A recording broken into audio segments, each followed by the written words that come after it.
You've been thinking along the same lines that I've developed this seminar, which either great minds think alike or we're both crazy, one of the two. You've been asking some of the questions of why, how did the church get here? What are the things that are kind of forcing it in the direction that it's been going in? And I want to talk about that now. The disciple-making church and its barriers. What are the things that stop churches from becoming disciple-making that are inherent within the church itself? So the first barrier I want to look at, and you're going to find these in your notes now, is the warehouse versus a factory. This is a great image here. Is the church a warehouse to stockpile saints, or is the church a factory to produce disciples? Now, the way we behave a lot of times is that we treat it as a warehouse. Look at it this way. For a warehouse church, its goal is to collect and store materials without negative changes and to keep it in storage as long as possible. You know, I've had Joe and Susie in my class for 30 years. Why? Are they retarded? No. Well, then why are you hanging on to them for 30 years? I thought that's what I was supposed to, get in my class and keep them. Stockpile Christians. And make them vintage. Yeah. In fact, they get better with age. A little stinky, but better with age, you know, as thing goes on. The purpose of the pastor then is to collect material into the warehouse, store it in small rooms, and try to keep it there in good condition. You go in and dust them off every so often. You make sure they got a pulse, see if they're happy. You maintain, basically, the stockpiling that is going on. Doesn't that sound like the church in a lot of ways? Oh, yeah. Yeah. Needed inside, many rooms, but only a small maintenance staff because you're just maintaining things. You're not producing anything. You're just keeping things there. Status. And the results are material doesn't change. A factory church, on the other hand, is there to obtain raw material, process it into a more valuable product, and get it out into the world as quickly as possible. The purpose of the pastor is to act as a foreman to lead factory workers to get as much raw material from outside the factory as possible, to change it and get it back out of the factory to do the job it's supposed to do. Needed inside, a process for material to go through that is machinery, intentional programs. See, your programs should be machinery. They shouldn't be, hey, we have this felt need and let's do it, or we want this group to come to this. The programs should be machinery in which your people process through for a total product at the end. To transform the material, trained workers then are needed to run that machinery.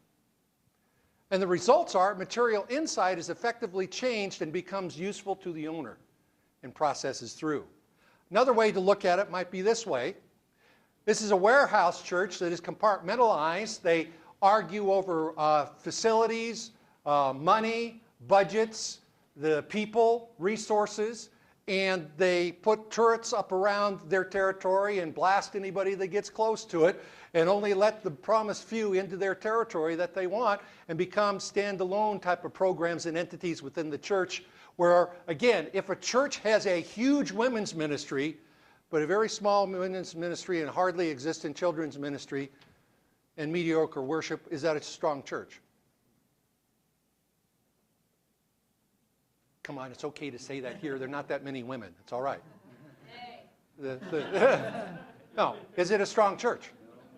Come on, guys. If I had this huge right arm where I could pick up, 5,000 pounds with this right arm, but the rest of me looks like the rest of me, would you say that was a well-balanced, healthy individual?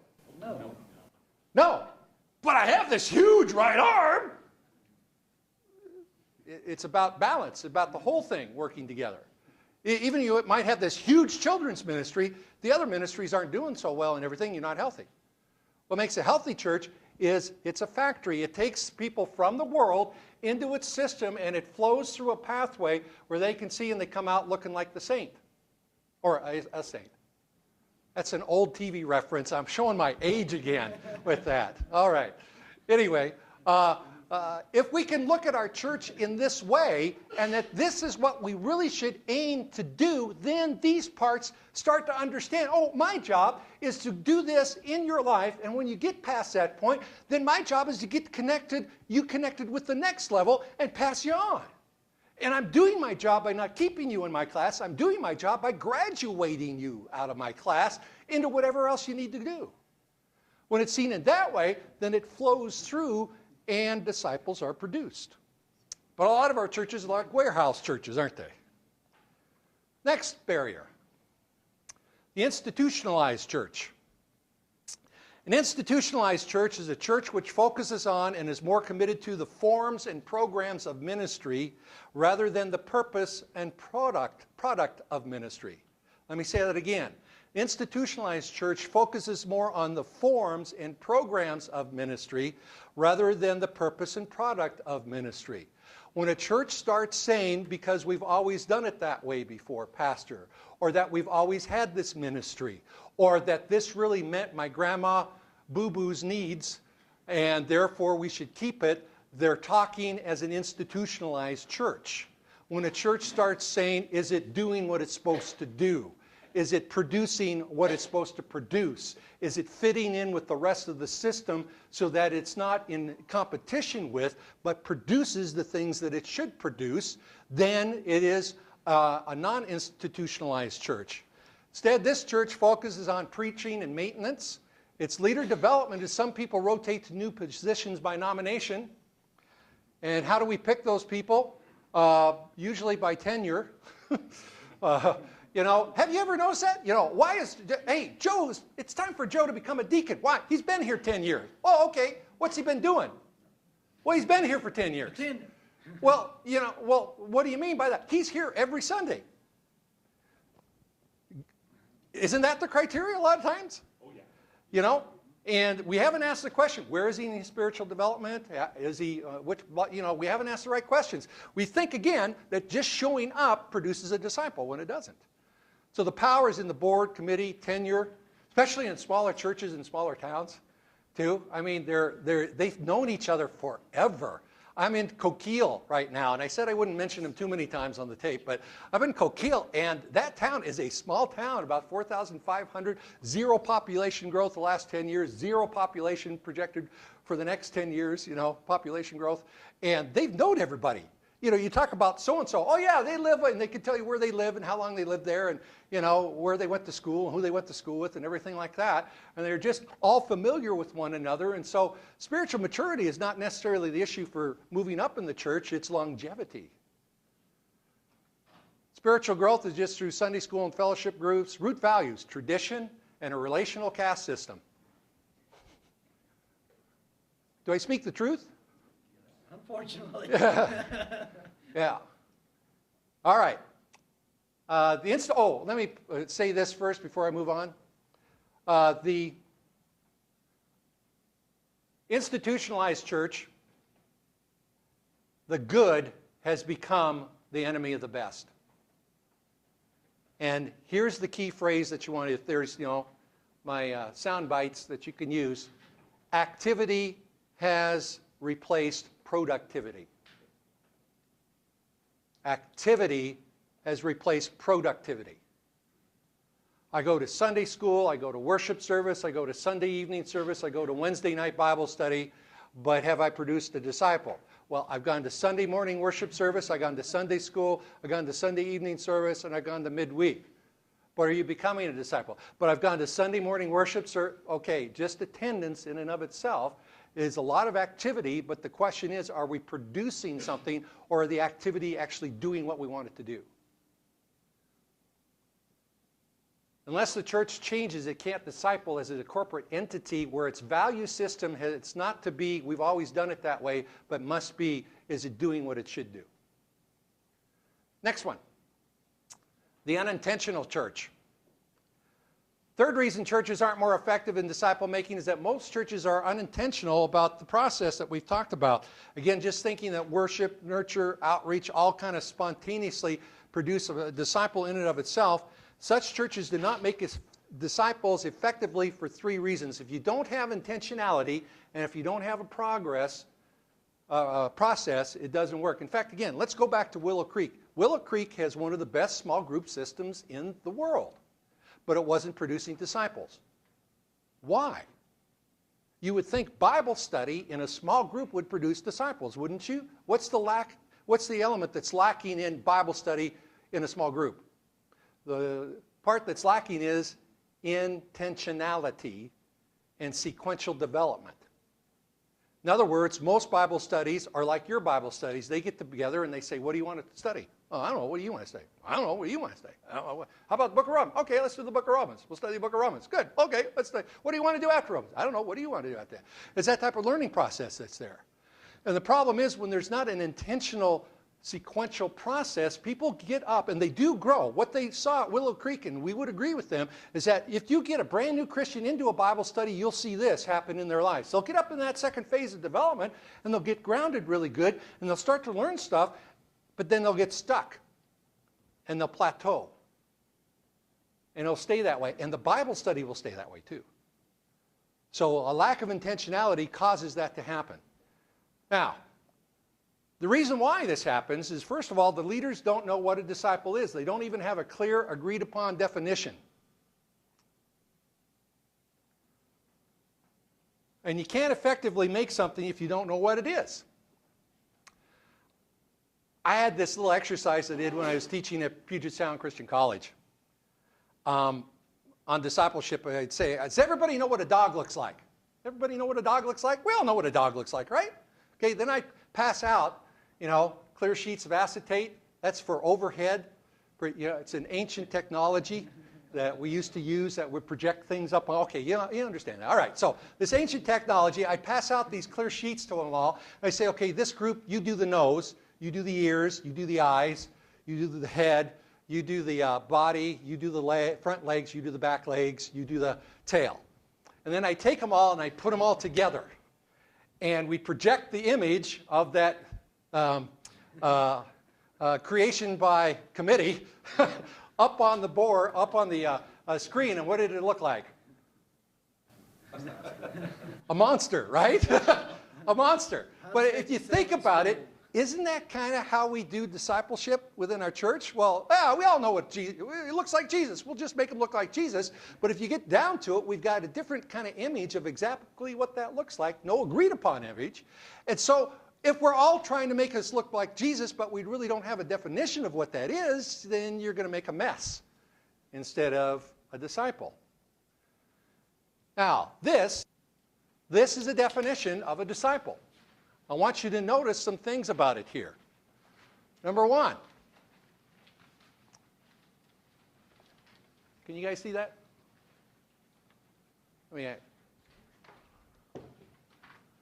Number one, it's broken up into the 4 phases. Okay? There's 2 versions of this. One is the up and down way. Should be your first one there, right? Yeah, right on the back of the front page. This one. It's broken down into the phases. It tells you how long it usually takes for a person to go through that phase. Is that important to know in developmental process? The answer is? Yes. Yes. It's good to know what the averages are, because when someone doesn't go according to the averages, it ought to raise a red flag for you that something's wrong, just as we mentioned with the child. The goal here is attraction and evangelism, so that's what you're trying to do.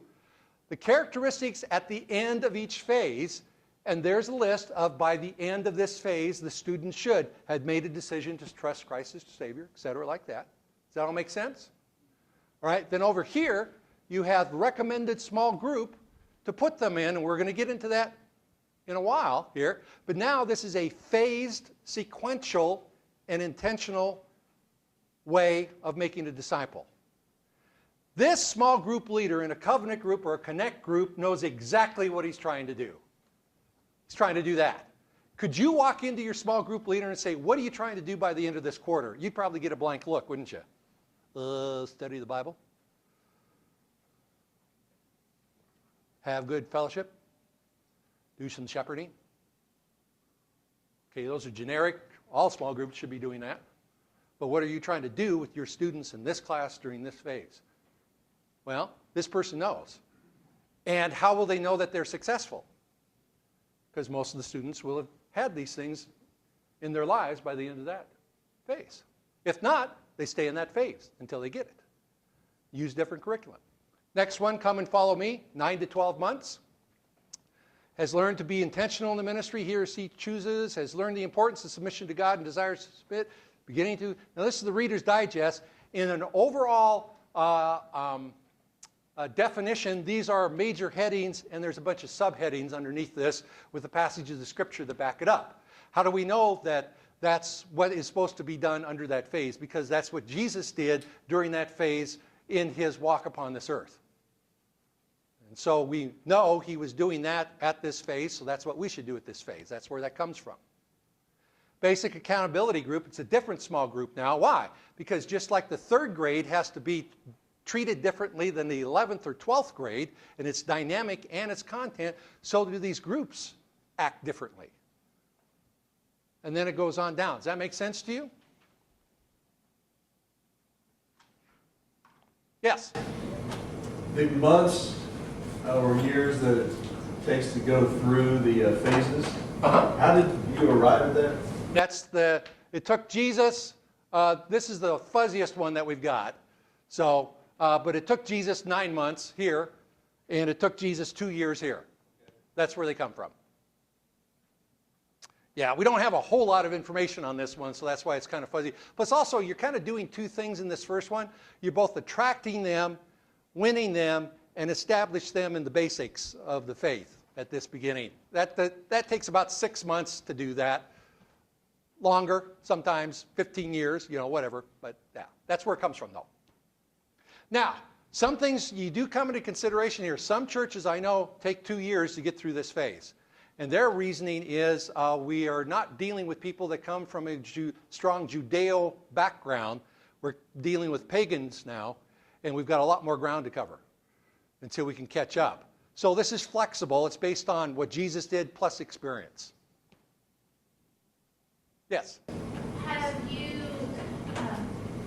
thought about this in terms of children's ministry or student teenage ministry? Because this is very much an adult kind of concept. It is, yeah.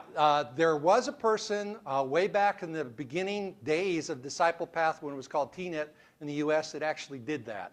But that's been like 15 years ago or so, and they're no longer with us. No, she's still alive, but she's no longer with the group. However, youth work, you just plug this in. You just plug this into youth work. Freshman, sophomore. See how it could work? It could work that way, junior, senior. Seniors are going back and taking people through this. And it could feed itself. Yeah. In basically a 3-year period of time, you could take high schoolers through this or junior hires. So you just basically follow that pattern. Works beautifully. Yeah. I understand how you're breaking that down, but I have a lot of juniors who come in and they have no idea about anything about Might take you longer up at the top. Right. I think my question would be, as someone who works with students, I agree with all this. It looks really good, and I think that it's a good model. For me, I think I have a hard time implementing that in a structural way, to find a way to kind of programmatically make that work. Because of the diversity of, I have a freshman comes in who, born, raised in the church, VBS every year. I have a senior who comes in who doesn't know that Jesus walked on water. I will show you how to do that.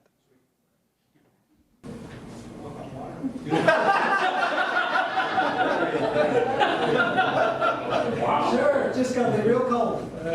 Metaphorically speaking. But yes, there is a way to do that. Part of what you're seeing there is that you cannot mix these levels of maturity together to get them to advance, and we'll talk about that later. However, it is appropriate at some level, a mid-group size level, you do want to mix them together, but at the small group level, you want to separate them out. And that's how it works for you. And that's how you get the best of both worlds. So, yeah, good question, though. Good observation. Let's go on. Church leaders never been trained and don't know how to make a disciple. We've already talked about that. The problem is we have a lot of pastors and church leaders never done it before. So that's part of the problem. I want you to notice here, and this is another chart that you have, and you had there's another chart in there that was like the first one, but it's done landscape-wise, and it got into a little bit more detail on some of the stuff there, but it's pretty much the same thing. I want you to notice here that, see, this is a personal developmental matrix that I made up. And basically what we're doing is that Jesus layered his teaching approach.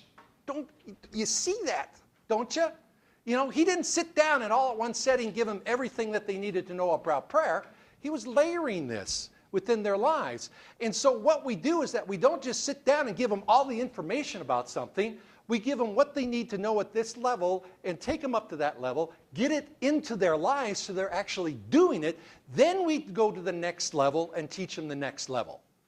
Otherwise, they feel frustrated and they feel like failures because they're not doing what prayer is supposed to be.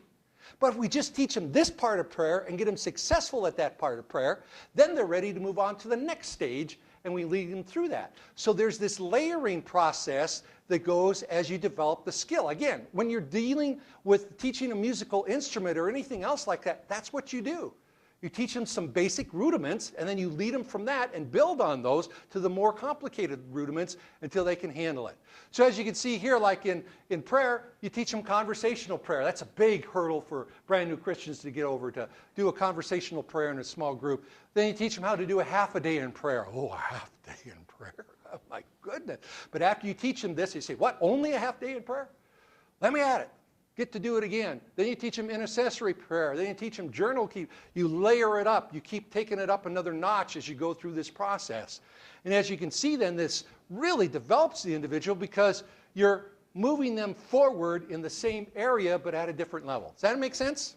See? So there's a process that's there instead of you're just giving them, boom, everything like that. You know, this is how you're supposed to study the Bible. This is how you're supposed to do devotions. No, this is what you do at this level. And this is what you do at the next level. All right. Next, church leaders don't know how church programs work together or how to organize a church to make disciples. You just got at that right there, where you're saying, okay, yeah, I understand, but I can't do this with these kids because I've got all these maturity levels. But if you organize the right way, you can do it where the system works together to accomplish the best of all ends. And see, what you need to have is you need to have a system that has the rungs within the church ladder at each developmental process. Because when a person is ready, and this is natural. Now, it's tough when you're dealing with a 30-year-old Christian or a Christian who's been a Christian 30 years. It's tough dealing with them to get them to move forward sometimes, and you know why. They become calcified. They think they got it all together, and they don't. They think they're mature in Christ, but they aren't. And you're trying to tell them they need to do something extra. And what do you mean? I've been teaching the Sunday school class since before you were even a thought, Pastor. You're telling me that I need to do this? Hard to move them forward. But you take a brand new Christian, you say, okay, this is what you do. They go, oh, okay. What, you're not going to argue with me? Well, no, you told me that I'm supposed to do that. I said, yeah, that's what you're supposed to do. Okay. Because they're new in Christ. They don't know any better. However, if you let them hang with the older Christians, oh boy, right? They start catching their habits if you don't watch out. But the normal thing is the Christian will say, okay, I'm ready for the next one. They'll just naturally reach up for the next level. Just like any kid doing anything. You know, they get good at something and they're ready to move on to the next one. They're ready to reach up to the next level and the next level. Fortunately, a lot of our churches are like the second ladder there. We got we win them to Christ, we give them the basics, the 101 class or whatever like that, and then they go up to reach for the next one, and they stick their head up and look around and say, oh, I guess I'm not supposed to move forward because nobody else is, and they'll do one of two things. They'll settle in because the status quo of the church says this is our minimum requirement, and they'll match it, or they'll go to another church that offers the next level. And that's where we get our church hoppers. They grow past your church's maturity level, and they're ready to move on to another church sometimes. Yeah? I meet a lot of church hoppers who don't want to go as well. And so since you're saying this is the next step that they want you to do something else. So it's not just because you're not offering it, sometimes it's because you are. Oh, yeah. Well, the thing is, what I found though, Scott, people, if you make this really clear at the get-go what your expectations is, they'll either part ways with you at that point or stick with you. This really turns people on. You'd be surprised. You show a pathway like that, wow, you guys are really serious about making disciples. I've been looking for a church like that. Or if they come up, well, that's not the way our church did it, said, fine, you can go someplace else then. Don't let the door hit you on the way out. It's okay. Well, that's unfeeling. I said, no, it's realistic. You don't want somebody that's going to be an anchor when you're setting sail. So let them go someplace else. Yeah. Well, I call it addition by subtraction. Sometimes, get that was cute, wasn't it? Huh? Okay, addition by subtraction. You actually can do better by losing people sometimes. Okay? It's hard to say, but it's still true. Dennis Rodman. Ring a bell for any of you? He's doing great work over in Now, Dennis Rodman was voted the best defensive player in the NBA like 3 or 4 times. When he was part of the Chicago Bulls championship team. And when they would face another team with a really good offensive player, they did not put Michael Jordan on him. They put Dennis Rodman on him. Because Dennis Rodman was the best defensive player in the NBA. But he was also a weirdo. He was really a freak in many ways. And what happened one time is I remembered when the Lakers were at a certain point, Shaquille O'Neal had enough muscle, well, status, to throw his weight around. There's a whole lot of metaphors I'm using there. Come on, come with me, keep with me here. All right? And he got them to pick up Dennis Rodman after the Chicago Bulls released him. He lasted like 5 games, and they had to fire him. Now, I want you to think about that. The best defensive player in the NBA was a liability. Not because of his talent and ability, but because of his attitude and his poor interrelational skills. That he became such a detriment to the team, they were better off, what? Without him than with him. You have some Dennis Rodmans in your church. You do. They're the whiners, they're the complainers, they're the you're not doing anything right, I don't want to grow, I've been this way, you can't tell me anything different, Pastor. You know, and I'm not saying that you go in and say, okay, you're fired, because you can't do that. But isn't that the thing that usually comes out? If you do so-and-so, so-and-so will leave. Ah! And inside the pastor's going, please, please, please, please, please, please, please. I'll actually tithe on a regular basis, Lord. Please. Whatever. I'm just joking. But you could get ahead with losing some people sometimes. You just have to do that. And again, why? Because you don't want anchors holding you back if you're trying to set sail towards discipleship. Eventually it has to happen. It may be a painful process for you, but anyway. An interesting concept, especially here in Appalachia, where everybody's related to everyone. Yeah, and it makes it... So when Dennis Rodman leaves, his entire family, his extended family, his grandparents, step-parents, godparents. No, the bottom line is, you end up being the one who leaves. You as the pastor. Could be. Because you need to understand where the power is in that church, and Dennis may have it. Yep. And if that's the case, then you need to move on. The thing is that, now again, I'm not saying this is an easy process. And especially when you have all this interrelatedness you've got to have some tremendous people skills to be able to pull this off. It's where you do not come in with a sledgehammer, but you come in with the surgeon's knife sometimes to accomplish this. And you don't do it overnight. You do it by taking steps, once again, too, and you probably need some coaching to guide you through that. Otherwise, you'll be a bull in a china shop. However, the seed I want to plant here is that sometimes it's not bad to lose people, especially if you lose them for good reasons, so that you can move ahead. Moving on, though. If we usually have this person gets up to that rung, sits back, either goes on. The next one is this might be more of our churches where, you got to live there all of your life and be there all of your life to fit in. And so a new person comes in and there's no rung to grab, and so that's why they're coming in and doing what? Going out. Yeah, they're coming in the front door, going out the back door, because this is a club, it is a clique, it is a relational caste system, and they're not going to be able to break into it. But you know what? I think that most churches in America are more like this. They're trying. You know, the pastor is trying, the Sunday school teachers are trying, the small groups are trying, but they just don't know how they all fit together to make it work together. And so they're kind of clunking along as they try to make disciples. And some of the rungs are in the wrong place, or they're broken, or they're not functioning the correct way they say. Okay, but this is what we want to try to produce, is this type of ladder for people so that when they are ready, they can reach up to the next one and to move on.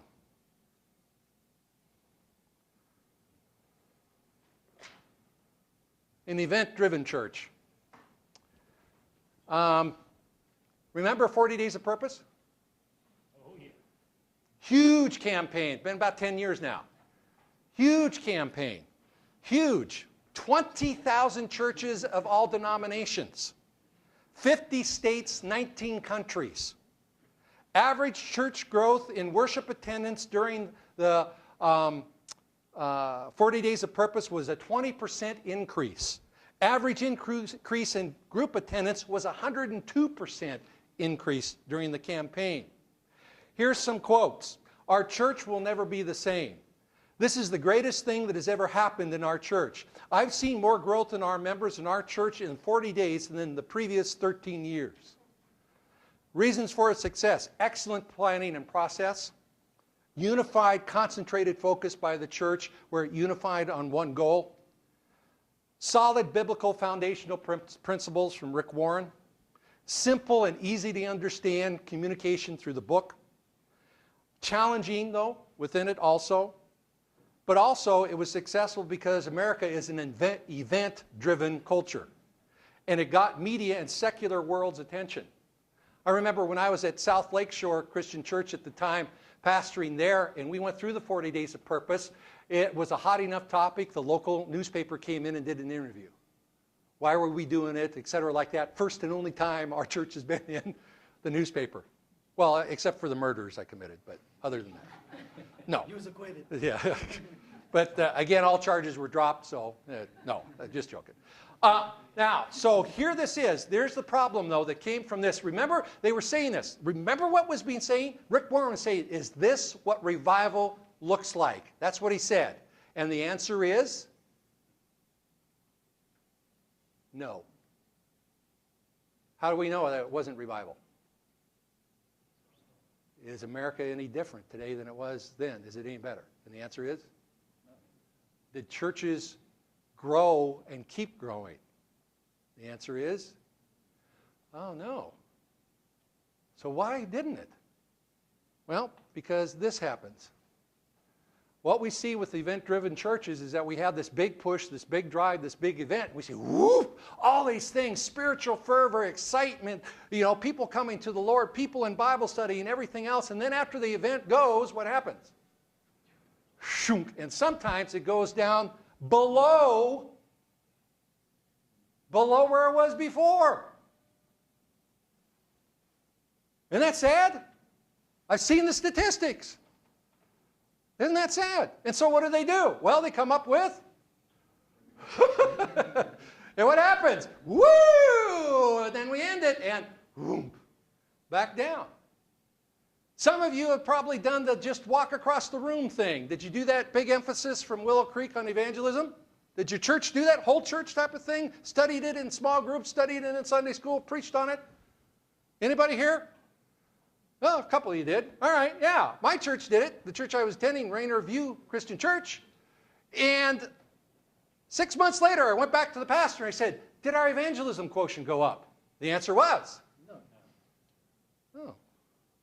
Did you ever see, was it Ken Idleman?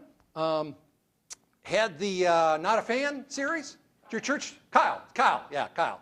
Not his old man. Kyle Idleman. Did your church do Not a Fan? Not just a fan? It's a big discipleship push. Our church did it. Again, all these people involved in small groups, all this and everything else.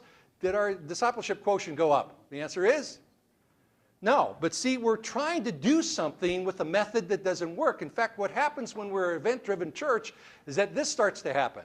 You get the law of diminishing returns.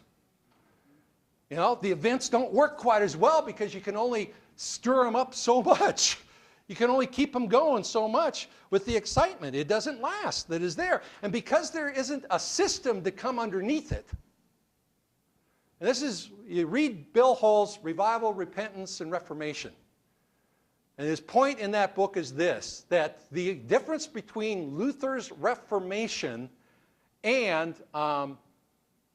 Huss before him was not doctrine and theology. It was Luther had a system that actually the guy that followed him, I'm blanking on names, Luther, not Zwingli, starts with, yeah, there we go, that followed him. I would think the students here could have told me. Anyway, that followed him, he systematized the Reformation into the Lutheran Church.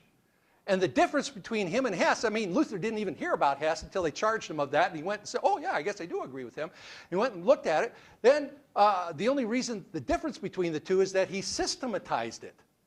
And it became not just a revival, it became a reformation. He reformed the church. Hear the difference between the two? When we do these event-driven things, we're doing revivals, but we're not doing reformation. Reformation is change systems. And if you have the same systems in place, you ought to expect the same results. And no matter how much excitement you pour in on the other end, you're still going to get the same thing. But when you have a process-driven church, it looks more like that. See, let's face it, spiritual maturity does not come from events. Lifestyle changes don't come easily. That's why New Year's Eve resolutions don't work. You know, how many times have we made those? You know, I asked what audience I said, how many made a New Year's resolution this year? Nobody raised their hands, and I said, why? And they said, because they don't work. I don't do them. Why is that? Well, no accountability. We'll find out some other things like that. But you see, you need a process. When a process is there, it's guiding people through a process that makes them successful. In fact, you can combine the two sometimes. And if you combine an event with a process to catch it on the other side, it actually works pretty well to jumpstart the process there. In fact, that's what we did at South Lakeshore. We did 40 Days of Purpose, but I had spent a year. Did you hear how long I said? I had spent a year developing small group leaders and discipling them to make sure they were through the second phase of discipleship. And so when we did the 40 Days of Purpose and we did all the small groups at the 40 Days of Purpose, after that, we then coalesced into groups according to the phase that people were in, and we caught those people after the end of the 40 Days of Purpose and continued to grow them. Worked beautifully together. And our church went from, you know, like 10% small group involvement to 110% involvement during 40 days, and then 70% involvement afterwards. I'm happy. I can get 70-75% of the congregation doing something like that. I'm very happy with that. That's phenomenal. But the only reason why, well, the reason why was because we connected the two together and did them in a way that worked. Have you ever noticed that you're kind of event-driven? What's the next thing we're going to do? What's the next big push for? You know, Pastor, what are we going to do here? What are we going to do there? All right. The next, the confused purpose church. These are major philosophies of U.S. ministries. And I want you to note that each one of these has a good emphasis in and of itself and produces some good product. And you can see, there's, you know, the neighborhood church. Is that a movement? Yeah, I can mention a Christian church that's what they're all about. You know, Christ Church of the Valley. They're doing a great job evangelistically, growing like gangbusters, and they're a neighborhood church. But what happens is that they develop neighborhood Christians. Do they grow them past that point? No. Guess where they're stuck? Yeah, come on, guess. Guess. Which phase? Come on, take a wild stab at it. They're stuck in the second.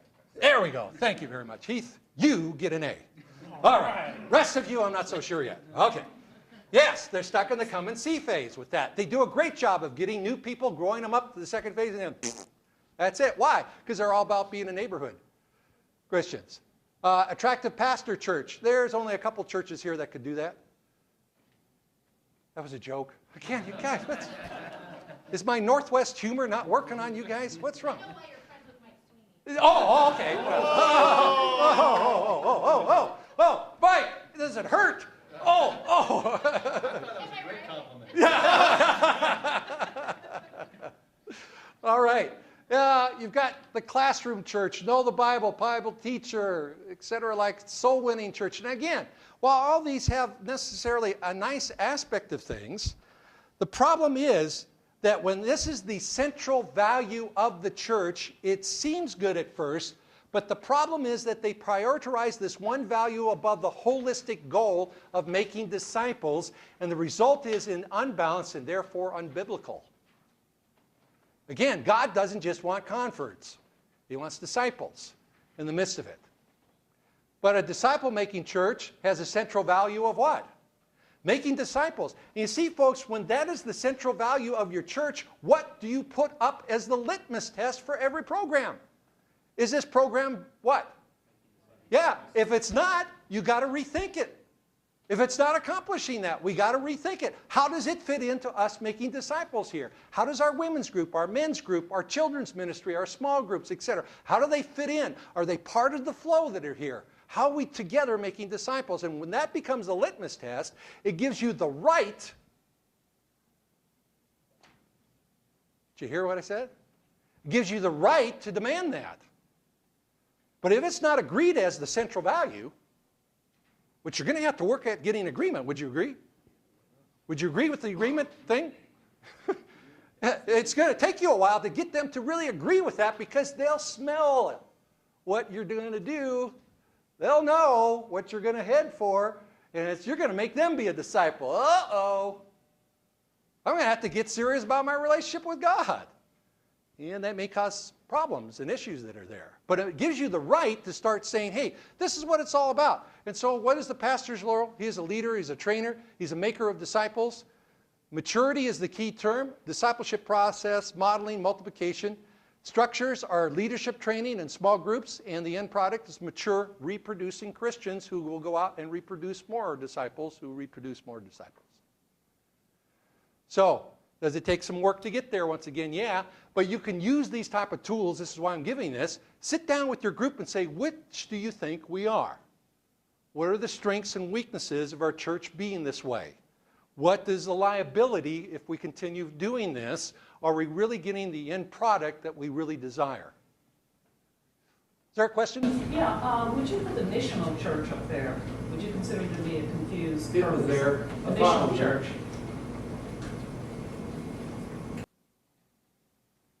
Yeah, I would say it is also. It's different terminology, but the same thing with it.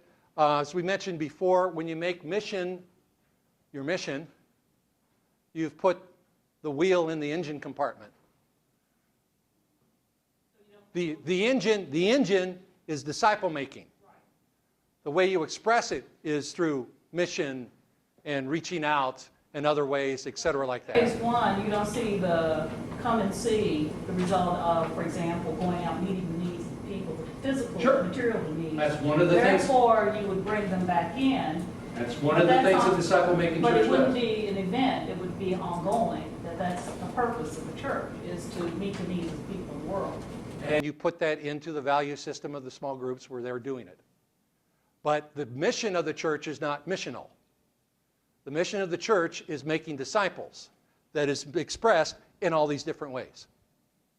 That's the difference there. If we see, again, we're putting the cart before the horse when we make our expression of Christ and our ministry for Christ the engine to drive the whole thing.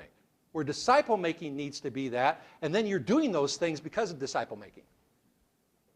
Cause and effect, basically. Okay, any other questions over those things? Did you see your own church in any of these? Do we have to answer? It's on. You're being filmed. I just want to warn you. Yeah. Do you see your own church? Okay, let's do a little exercise. Well, last thing, what would Jesus do? Would he give up or get going? He'd get going. He'd make a difference about this, okay? Now, we have talked about a lot of the philosophy and about a lot of the underpinnings here. We are headed towards solutions. All right. What you see there is a graph. Looks like this. And basically, we've identified these, 1, 2, 3, 4, 5, 6 areas of ministry within a church. And how you do this graph is that in this area of missions, you go up here where you think your church is. So one of these, whichever statement is closest to your church in the mission column, whichever statement is closest to your church in the discipleship column, etc., like that. What I'd like you to do is take a few minutes and just put a check mark in on each one of those columns where you think your church is.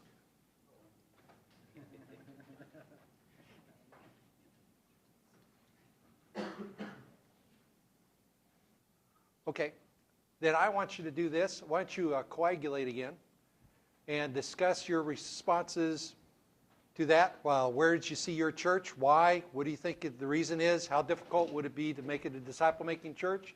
Then also discuss too, and there's questions on your form there on the page before it, I think, a couple of pages before, that talk about, do you find yourself to be an unintentional church, an institutionalized church, or one of those? So there's